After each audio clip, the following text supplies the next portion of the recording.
preciso fazer uma coisa em um lugar onde ninguém vai perguntar se eu tenho escritório, porque eu ter escritório ou ter um bom carro ou um bom relógio não vai determinar a minha capacidade de entregar aquilo que eu estou, né, me propondo a fazer.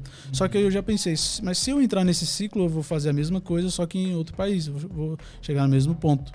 As pessoas que trabalham, vamos dizer, de CLT, elas acham que assim, o sonho da vida delas é ser autônomo, é trabalhar por conta própria, não ter patrão e aquela coisa. E eu nunca tive patrão, nunca trabalhei de CLT, nunca tive nada disso, né? Enfim, pela influência dos pais e tal. Só que eu sentia uma barreira muito grande em fazer negócio, principalmente porque eu sempre tive a aparência de ser bem mais novo do que eu sou. E... Você tá com quantos anos agora? 35 agora. Então eu tinha essa dificuldade, né? As pessoas olhavam para mim e falavam, esse menino aí não vai dar conta de fazer esse trem, não. Então eu ouvia muito, era o que eu mais ouvia, né? Os caras duvidam mesmo. E aí, principalmente pessoal mais tradicional, né, de empresa, então o meu público-alvo era desenvolver sistemas por encomenda para empresas. E essas empresas, empresa nenhuma quer se aventurar, pegar um menino e colocar ali para desenvolver alguma coisa. Só puxar o microfone um pouquinho mais para você. Tá. E aí eu comecei assim, você vai fazendo um trabalho, vai fazendo outro, e aí você quer crescer, você quer poder cobrar mais, quer poder pegar trabalhos maiores. E aí eu senti que isso não aconteceria, porque a primeira coisa que a pessoa via, tipo, ela já batia o olho, batia no qual relógio que ele está usando, qual não sei o quê, tem escritório onde? Opa, não tem escritório. Então já não descartava, já descarta. Né? Tipo, você só pode fazer no máximo um site aqui para mim, o resto eu vou contratar alguém que tem Caramba, estrutura. então, mas você procurava negócios tipo para fazer tipo parcerias, sociedades? Como é que... Não, naquela época era isso, tipo, aquela cabeça de prestador de serviço, autônomo, tá. Então eu prestava serviço. Qual é o próximo serviço? Era isso. E aí era aquele ciclo que você entra de você corre um pouco atrás para fazer algum trabalho. Você consegue o trabalho, aí depois você volta para desenvolver o trabalho. Enquanto isso, você não fecha mais nada, tem que esperar terminar um para conseguir fechar outro, porque quem fecha mais de um não consegue entregar nenhum. A verdade essa é a realidade. É isso que acontecia. Eu falei, cara, eu tenho dificuldade em crescer, conseguir cobrar mais caro. Eu sinto essa dificuldade por falta de estrutura. Então eu vou tentar fazer uma coisa fora do país, sem necessariamente, já tem família e tudo, sem necessariamente precisar ir para lá. E aí eu falei, olha, eu preciso fazer uma coisa em um lugar onde ninguém vai perguntar se eu tenho escritório, porque eu ter escritório ou ter um bom carro ou um bom relógio não vai determinar a minha capacidade de entregar aquilo que eu estou, né, me propondo a fazer.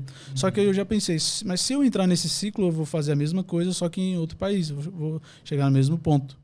Foi quando eu pensei, eu tenho que desenvolver uma coisa minha, que vai me trazer uma renda passiva, eu vou desenvolver. E aí foi onde eu comecei a estudar o italiano. Eu achei que você nasceu lá. Não. Começou para fazer o desenvolvimento da plataforma lá, né? Tem um pouco lá do nerd também, porque eu ouvi falar na época que se você quiser manter a fluência, você precisa manter o contato com alguns idiomas, né? Então eu falei, cara, então tipo, sei lá, no futuro, que eu achei que ia ser bem, né, longe e tal, eu vou aprender idiomas e vou fazer trabalhar com esse pessoal, porque aí eu tenho contato o dia todo com eles e naturalmente eu vou conseguir falar alguns idiomas, que era uma coisa que eu sempre gostei, assim, né, de estudar, né, alguns idiomas. E aí foi o caso do italiano, que eu tive que aprender em 3 meses, porque eu falei assim, eu não vou fechar mais trabalho nenhum, não vou mais desenvolver nada para ninguém. Eu quero desenvolver alguma coisa, porque eu sei que eu consigo pensar em algo no mercado que ainda não existe, eu sei que eu consigo lançar isso e isso vai crescer. E qual foi essa sacada que você teve lá? Então, assim que eu consegui falar mais ou menos o idioma, eu conheci uma pessoa que é o Pier Giorgio Cantagallo, que hoje é responsável pela área de comunicação do Senado lá na Itália.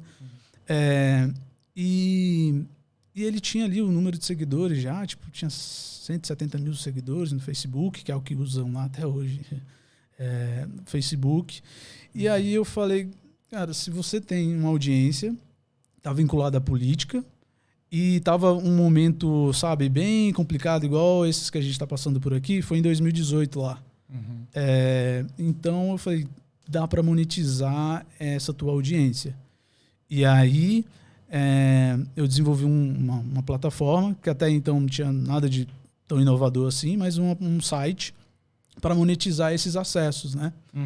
E aí, quando a gente conseguiu colocar esse site no ar, e depois de 6 meses, com a entrada do meu sócio no parlamento, na área de comunicação, então a gente tinha informações, notícias em primeira mão e tal. Você prestava esse serviço, era para os parlamentares? Ou não, para a sociedade? Não, para a sociedade. Ele monetizava pelos acessos, né? Então eu tinha uma pessoa lá que fazia os artigos, tinha outro que entendia qual era a notícia, e aí jogava... Era um portal de notícias para... voltar para a política, isso, lá na Itália. Saquei. E em 6 meses ele se tornou o 6º maior da Itália em números de acesso, em fluxo de acesso, de reações vindas do Facebook, né, que era o nosso... Porque a gente também começou a gerir as páginas de deputados, desse pessoal, que começou a crescer cada vez mais, né? E a gente, então, começou ali a aplicar a nossa experiência de marketing para fazer esse growth, para que isso crescesse lá. A gente chegou a 4 milhões, mais ou menos, de pessoas ali nos canais, né? Sim. E aí pronto, assim, esse processo me trouxe um valor, sei lá, num dia bati um valor bem interessante que eu teria que fazer uns 3, 4 serviços para fazer, eu fazia em um dia, sem praticamente fazer nada, porque quem fazia os conteúdo, quem fazia todos os artigos eram eles, né? Era uma equipe, né? Formada e tal. Então, foi aí que mudou. Que eu falei, olha, é possível, né? Em pouco tempo, tudo mudou assim e tal. E aí eu fui entendendo que aquele processo, quando você presta consultoria, quando você faz alguma coisa, desenvolve algum trabalho para si, você tem o poder de entender esse processo e criar inovação. Foi quando aí veio o segundo produto lá na Itália. Tá? Esse primeiro foi um site que subsidiou o desenvolvimento do que realmente, vamos dizer assim, cresceu bem mais. Eu pude expandir, que foi o Italiagram. É uma metodologia que a gente desenvolveu lá. Como é que era o Italiagram? O Italiagram, a ideia, né, da metodologia é a seguinte. Para falar que eu falei sobre inovação processual, né? Então, exemplo. Aqui no Brasil, o pessoal já estava acostumado a usar sistemas de automação, por exemplo, Instagram, essas coisas. Aqui já usava, só que a experiência era muito ruim. Os usuários usavam aquela plataforma, só que elas não tinham resultado eficiente, efetivo em vendas, enfim, não era uma boa experiência. E pela falta, aquilo era uma coisa nova, né? Então eu peguei aquele sistema, do jeito que estava, me tornei um revendedor daquele sistema e apliquei nos italianos, nos deputados. E aí eu comecei a entender esse processo, o que trazia resultado ou não. Fui metrificando e criando uma metodologia, né, de conteúdo de alto impacto, ou seja, com pouco conteúdo é possível crescer no Instagram, é possível vender sem precisar essa loucura de ficar fazendo conteúdo. Isso eu pensei em 2018. E hoje a gente vê que está cada vez mais atual, né? Essa tendência. Tanto quanto a questão de automação. Né? Lá em 2018 eu já dizia, olha, quando o mercado chegar numa certa maturidade, a automação vai reinar.